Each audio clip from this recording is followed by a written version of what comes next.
السيئات جزاء سيئة بمثلها وترحقهم ذلة ما لهم من الله من عاصم كأنما أغشيت وجوههم قطع من الليل مظلما أولئك أصحاب النار هم فيها خالدون. صدق الله العظیم. مخکې آیاتونو کې الله تعالی دا ذکر کړو چې والله يدعو الى دار السلام.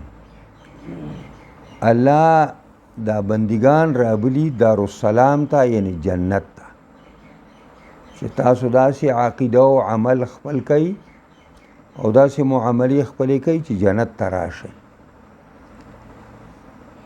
نو دغه دعوت چې چا قبول کو داغه تذکره قرآن کوي، او دا دعوت چې چا رد کو نو داغه بیان قرآن کوي.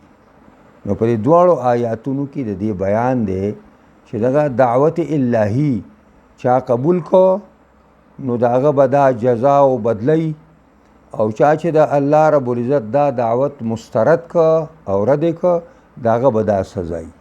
نو فرمایي الله پاک للذین احسنوا الحسنى، دا هغه کسانو دپاره چې کړي دي د نیکۍ کارونه، یعنی ایمان راوړی دی او اعمال صالحې کړي دي. د احسنو معنا دا ده احسان کړی دی په ایمان کې، یعنی ایمان په ښه طریقه باندې راوړی دی، او احسان کړی دی په عمل باندې، یعنی اعمال صالحې کړي دي په طرز او طریقه د پیغمبر خدا صلی الله علیه وسلم باندې. نو دغه نیکی کوونکو دپاره الحسنى، یعنی بهترین حالت دی چې هغه جنت دی. الله بوله جنت ورکی. د دې دعوت ته الله قبول کو، الله جنت ته رابلل او دوی هغه دعوت قبول کو. نو چې دا دعوت قبول کو نو دې دپاره الله او فرمایل دې دپاره جنت دی. د حسنا نه مراد جنت دی. او وزیاده، او د دې نه په دې باندې سربالا، د دې جنت باندې او سربالا بل شیم الله رب العزت ورکوي چې هغې ته کتل دي مخ مبارک د الله رب العزت ته. الله رب العزت ورته خپل دیدار به ورکوي. دلته د زیاده نه مراد دیدار الهی دی او لیدل دي د الله رب العزت، او دا په بشمار روایات او احادیثو صحیحو کې دا راغلي دي چې الله تعالی به جنتیانو ته خپل ځان وښایي. او دا روایتو کې راغلي دي چې الله رب العزت به جنتیانو ته ووایي چې په تاسو باندې مزید نور احسان نه کومه. نو جنتیان به ورته وایي تا موږ د جهنم نه یو بچ کړي، تا موږ جنت ته نه را دننه کړي، تا زموږ مخونه نه دي سپین کړي څه، او تا موږ باندې هر قسم نعمتونه نه دي کړي څه چې ته به نور موږ باندې کوي. نو الله رب العزت به ورته ځان وښایي. نو دا ټول نعمتونه د جنت به تیر شي او ټول به الله رب العزت ته متوجه شي او الله تعالی به ګوري. ولا يرحق وجوههم قطر ولا ذله، او نه به یې پټ کړي مخونه له دې قطرون توروالی ګرد و غبار، ولا ذله او نه سپکوالی او هوان. د دې مخونه به تک سپین وي او په مخونو باندې به تور ګرد نه وي، او نه به په مخونو باندې ذلت او خواري. د ډېر دغه سره خوشرویۍ سره به دوی د الله رب العزت په رحمت کې راشي.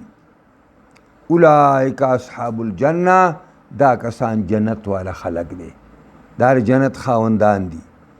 هم فیها خالدون، په دې کې به همیشه اوسیږي. دې ته اتمام نعمت وایي چې جنت یو ډېر بهتر ځای دی او ډېر بهترین ځای دی. خو چې ورشي او بیا درته وایي ځه نو بیا به څه کوې. لکه سړی یو ډېر اعلی او مزیدار ځای ته لاړه او بیا ورته چې شا به وسوځه ټیم دې ختم شو، نو بیا سړی و چې اډو راغلی نه وی دې ته. نو دې ته اتمام نعمت وي. کومو کسانو چې دا دعوت مسترد کا او دا دعوت اونه مانه چې الله را بلل دارالسلام ته او دیرانله، یعنی معنا اسلام او ایمان خپل نکا، اعمال صالحه خپل نکړه، نو داغي سزا الله ذکر کوي. والذین کسبوا السیئات، هغه کسان چې کسب کوي ګناهونو لرا، قسمه قسم ګناهونه کوي. جزاء سیئات بمثلها، بدلا د بدی په مثل د بدی باندې دا. مؤمنانو باندې الله تعالی مهرباني وکړه او د یوې نیکۍ په عوض کې الله لس بدلی ورکوي او د لسونه د اوو سو پورې بدلی الله تعالی ورکوي. دا د الله د رحمت او د مهربانۍ مقام دی، او د الله د عدل او د انصاف مقام دا دی چې چا څومره ګناه وکړه نو د ګناه په انداز باندې به ول سزا ورکوي. او دا نه ده چې ګناه یې وکړله او د هغې 2 چنده او 3 چنده او 10 چنده او 200 چنده ګینې عذاب ورکوي. نه، دا د الله عدل او انصاف دی چې چا څومره ګناه کړې ده دومره سزا به ورکوي، بس زیاته نه. او وترحقهم ذله، پټ کړي به دوی لره ذلت او خوارۍ، د ډېر ذلت او خوارۍ سره به دوی مخامخي.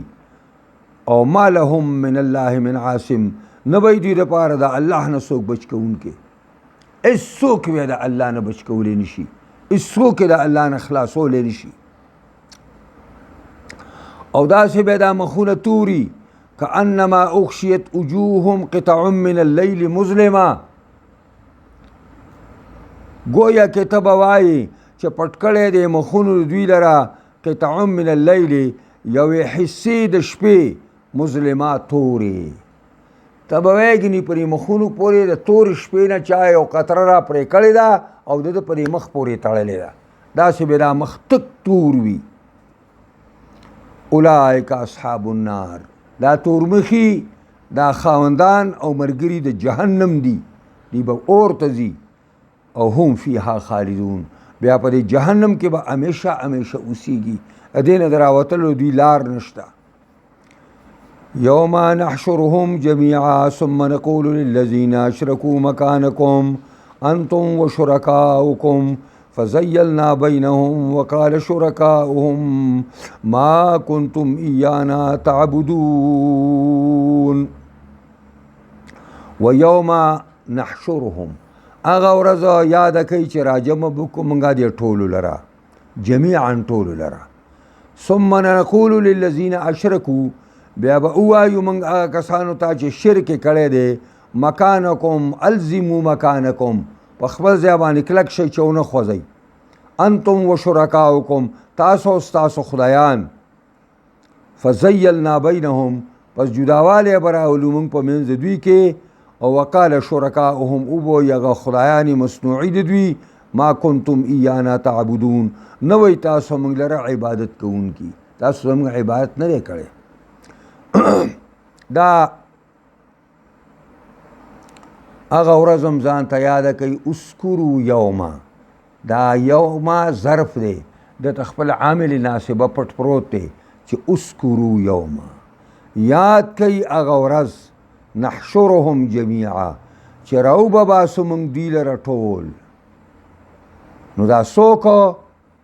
دا نیکان او بدان ټول، نیکان او بدان به ټول مونږه راجمع کو او راو به باسو خپل مخې ته، یعنی قیامت به قایم کو.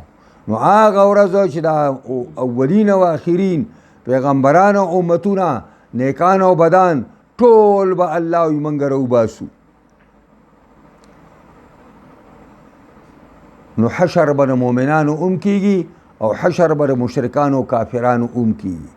ثم نقول للذین اشرکوا، بیا به ووایو مونږه کسان ته چې دنیا کې شرک کړی، مکانکم، یعنی دا الزموا مکانکم، لازم ونیسئ خپل ځای چې ونه خوځئ. د دې معنا دا ده پښتو کې چې ونه خوځئ. انتم، تاسو هم، او شرکاؤکم، ستاسو خدایان هم. خوځي بنا. اوس الله فرمایي فزیلنا بینهم جدایواله براولو موږ په منځ دوی کې. دې یوه ترجمه دا ده چې د ټولو انسانانو ته ضمیر راجع دی. دا ټول انسانان دی که به موږ دوه فرقې به سازي شي، یو به کفار او بېدینه او بل به نیکان صالحان او مؤمنان. دا دواړه فزیلناهم ففرقناهم جدا جدا بکو منګه بینهم جداواله براولو منګه په منځ د دې کې. یعنې معنا دا ده چې مسلمانان به د کافرانو نه او موحدین به د مشرکانو نه او بد عمله به د نیکانو نه جدا کو.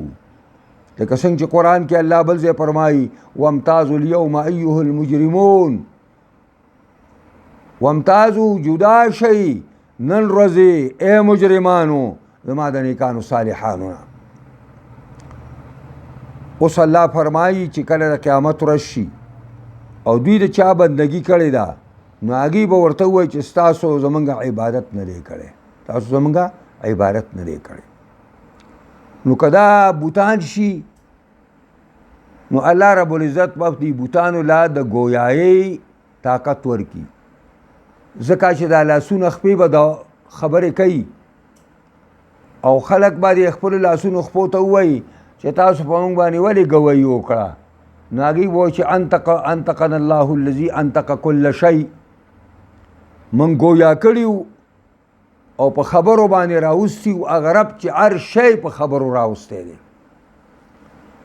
نو دې بوتانو ته به الله د ګویایۍ طاقت ورکړي. وقال شرکاؤهم وی معبودان مصنوعی د دوی ما کنتم ایانا تعبدون، نه وی تاسو موږ لره عبادت کوونکي، تاسو زموږ عبادت نه دی کړی، تاسو خو په حقیقت کې د شیطان عبادت کو، تاسو د طواغیتو عبادت کو. دا یې معنا ده.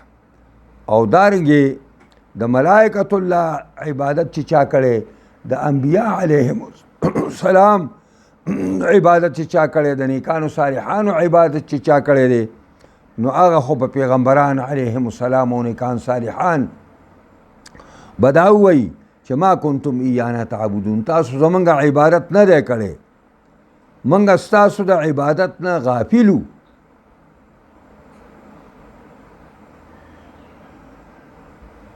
فکفا بالله شهیدا بیننا و بینکم، دا خدایان به ورته ووایي چې کافي دی الله ګواه زمونږ او ستاسو منځ کې، نورو ګواهانو ته ضرورت نشته.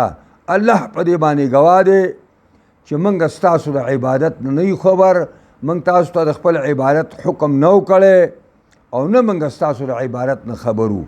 ان كنا عن عبادتکم لغافلین، یقینا او موږ د عبادت ستاسو نه ناخبر، موږ خیل خبر نه یو ستاسو د عبادت نه چې تاسو موږ له عبادت کړی دی.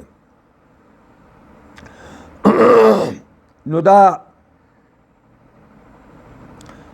بوتان به دا خبره وکړي، هغې خو خود نه دي خبره، دا خو جماداتو.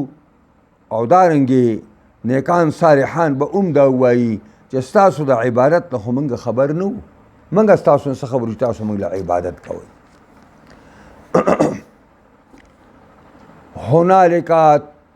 هنالک تبلو كل نفس بما اسلفت وردوا الى الله مولاهم الحق وضل عنهم ما كانوا يفترون.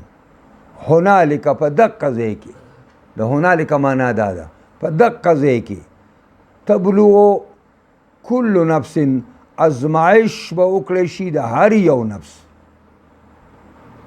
ما اسلفت د هغې اعمالو چې ده وړاندې کړي دي، ما قدمت هغه اعمال چې دوی وړاندې کړي دي، د دې جانچ او پرتال به وکړی شي چې آیا دې نفس نیکۍ وړاندې کړي دي او که نه دې نفس بدۍ وړاندې کړي دي، د دې پوره وضاحت به وشي، د دې پوره جانچ او پرتال به وکړی شي. او دا به ځکه کوي چې په دې باندې به ورسره حساب کتاب کوي، په دې باندې د کامیابۍ او د ناکامۍ مدار دی. او وردو الی الله مولاه الحق، او واپس بکړی شي دوی الله رب العزت ته چې مولا دی د دوی، کارساز دی د دوی، هغې ته به وړاندې کړی شي. مالک دی د دوی، معبود دی د دوی، او آمر دی د دوی. وزول عنهم ما كانوا یفترون، او ورک بشي د دوی نه. د زول معنا غاب و ذهب ده. وزول عنهم، او لاړ بشي د دوی نه، ورک بشي د دوی نه ما كانوا یفترون، هغه مصنوعي خدایان چې دوی د ځانه سازول، هغه منګړتې خبرې، هغه خوبونه د دروغو، او هغه منګړتې خبرې، او هغه تاویلی او ماویلی، او دا پلانی ویلی دی او دا پلانی ویلی دی، او دا پلانی دا پرتوله پلانی شتلی وه، او دا پرتوله پلانی شتلی وه. دا هر څه به ترې نه بیا ورک شي، او دا هر څه به ترې ایر شي، او دا هر څه به دوی په نظر بیا نه راځي. دغه مصنوعي خدایان دا به هم ترې ورک شي، صرف الله رب العزت ته به مخامخ شي، او هغه به ورسره حساب کتاب کوي، او هغه به ولا سزا او جزا ورکوي. نور دا څونه معبودان چې دي دا ټول به ختم شي. په دې آیاتونو کې یو څو مسلې مخې ته رالې. بیان فضل الحسنه وما تعقبه من نیل الحسنه. په دې آیاتونو کې دا راله چې نیکی یو زبردست شی دی، د نیکی فضیلت ذکر شو، او د نیکی معنا دا ده چې ایمان په صحیح طریقه راوړه، او عمل او معاملې په صحیح طریقه باندې وکړي، او هغه چې رستو راځي په دې پسې حاصلول د جنت، چې دغه هل جزاء الاحسان الا الاحسان، بدله د نیکی نه ده مگر نیکی ده. نیکی دې وکړې، نیکه بدله به جنت ملاویږي. نمبر 2 بیان سوء السیئه، بیان د ناکارۍ د ګناهونو، وما تورثه من خسره و ندامه، او د هغې خبرې بیان چې د دې ګناه په وراثت کې به سړي ته ملاویږي، حسرت، افسوزونه، و ندامتا ملامتیا، وما توجبه من خسران، او هغه چې واجبوي دوی دپاره د تاوان نه، غټ تاوان سره به مخامخ شي. نمبر 3 تقریر معتقد البحث والجزا. په دې آیاتونو کې دا د دې عقیدې وضاحت وشو چې د مرګ نه وروسته دوباره راپورته کېدل دي، او هلته جزا او سزا ملاوېدل دي، بعرض صادق واضح له، په یو ښکاره راپورته کېدلو او په یو ښکاره پیش کېدلو سره د الله دربار کې. نمبر 4 تبرؤ ما عبد من دون الله من عابدیه، او دارنګې اعلان د بیزارۍ د هغه معبودانو چې د هغې عبادت شوی سوا د الله نه، د دې د معبودانو. سواء کان المعبود ملکا، برابره خبره چې دا معبود د دې فرشته ده، او انسانا یا یو انسان دی، او جانن یا پیری دی، او شجرن یا ونه ده، او حجرن یا چې کوم دی کاڼی دی. الکل یتبرأ من عابدیه. دا معبودان که د فرشتې په صورت کې دي، او که د انسان په صورت کې دي، او که د جان په صورت کې دي، او که د ونې په صورت کې دي، او د کاڼي او د سلي په صورت کې دي، دا ټول یتبرأ من عابدیه. دی به اعلان د بیزارۍ د خپلو معبودانو نه وکړي، او یستشهد الله تعالی علیه، او الله به په دې باندې ګواه کړي چې الله زموږ او ستاسو منځ کې کافي ګواه دی. نمبر 5 فی عرصات القیامه. په هغه میدانونو د قیامت کې تعلم کل نفس ما احضرت، پوه به شي هر نفس چې څه شی راوړي دي، څه شی ځان سره پیش حاضر کړی دی. وما قدمت و اخرت، او هغه چې دوی ورته وړاندې والی کړی د اعمالونه، او هغه چې تاسو هغه چې دوی ترې وروسته والی کړی دی. وتبلو ما اسلفت، او جانچ پرتال به وکړی شي د هغې چې دوی وړاندې کړي دي، نو فتعرفو دی به پوه شي. او انا له د کم ځای نه به درته حاصل شي ان تنفع بما تعرف چې دی پیدا حاصل کي پر اوس خپل علم باندې علم خو به پې راشي خو دا علم په داسې وخت کې راغی چې د کم ځای نه به دله دا علم پیدا ورکړي دا خو اوس د عمل میدان ختم شوی دی د حساب کتاب میدان دی دلته اوس دا خبرې کار نه ورکوي الله دې موږ او تاسو په قرآن عظیم الشان کتاب باندې پوه کړي